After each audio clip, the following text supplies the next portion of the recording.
Bon jeudi après-midi tout le monde, j'espère que vous allez bien. En tout cas, aujourd'hui, une chose qui est sûre, c'est que ça décoiffe à l'extérieur. Alors attachez-vous bien si jamais vous devez sortir parce qu'il vente.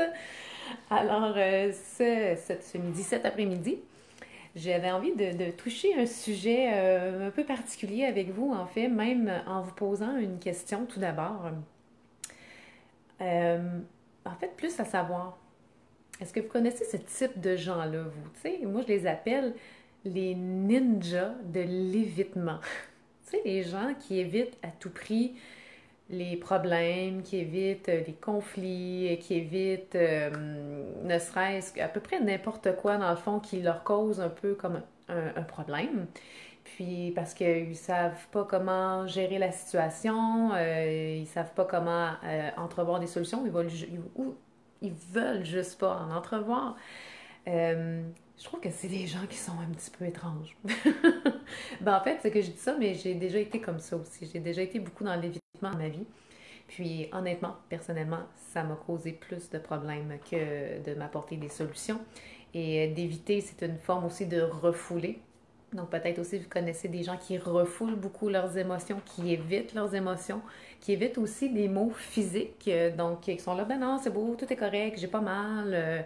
Puis finalement, que le problème s'aggrave. Alors, d'éviter, souvent, va juste faire en sorte que la problématique ne va pas se remmieuter, mais va se rempirer. Alors, vu que c'est ça, depuis quelques années même, j'étais aux prises avec des gens un peu autour de moi qui sont comme ça dans l'évitement, qui sont comme avec des œillères, puis qui ne veulent pas le voir ce qui est autour, les problèmes, et que c'est comme, ah non, c'est pas grave, ah, puis tant pis, puis tout ça, puis ça devient drôlement irritant. Alors, j'ai eu l'inspiration, en fait, d'un texte pour vous rappeler de ne pas jouer le ninja de l'évitement. Parce que, en fait, je vais vous lire le texte parce que j'aime beaucoup la fin. Ça va répondre à quelque chose que j'allais ajouter, mais je ne veux pas vous le dire tout de suite parce que ce serait un petit peu comme vous vendre la peau de l'ours. Mais bref, je veux vous faire penser à arrêter, à éviter d'être des ninjas de l'évitement. Alors, je vais vous lire le texte que j'ai intitulé Ninja de l'évitement. Alors, ça va comme suit. Tu ne te connaissais pas ce talent, et depuis tu t'entraînes assidûment.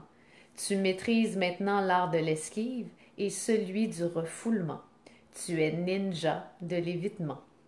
Tu brilles de ton absence, dans les choix et décisions, et quand tu crois gagner du temps, tu ne fais que le gaspiller. Tu es ninja de l'évitement. Tu refuses de voir les évidences devant tes yeux. Tu refuses d'entendre ce qui se doit d'être entendu. Tu es ninja de l'évitement. Ton sabre émoussé ne peut plus rien trancher. Il ne peut trancher tes opinions. Il ne peut trancher tes pensées. Tu es ninja de l'évitement. Encore aujourd'hui, tu es soulagé. Soulagé d'avoir gagné une journée, d'avoir déjoué les problèmes, d'avoir évité l'affrontement. Tu es ninja de l'évitement. Mais un jour, ce sera le dernier, celui où ce sera assez. Au pied du mur, tu seras acculé, car un ninja de l'évitement est impuissant devant une bombe à retardement. Salut Mick! Oui, je sais que t'es un ninja, mais t'es pas un ninja de l'évitement. T'es plus un autre genre de ninja, toi. Alors, j'espère que ça vous a plu, ou peut-être même que ça pourrait peut-être vous avoir choqué aussi, parce que si vous êtes un peu là-dedans en ce moment, dans l'évitement, ça pourrait vous rappeler de faire autre chose, d'agir, de plutôt en fait confronter le problème, d'aller à la source pour ne pas faire en sorte que la bombe explose, la super bombe à retardement. Alors, c'est tout ce que j'avais à vous dire.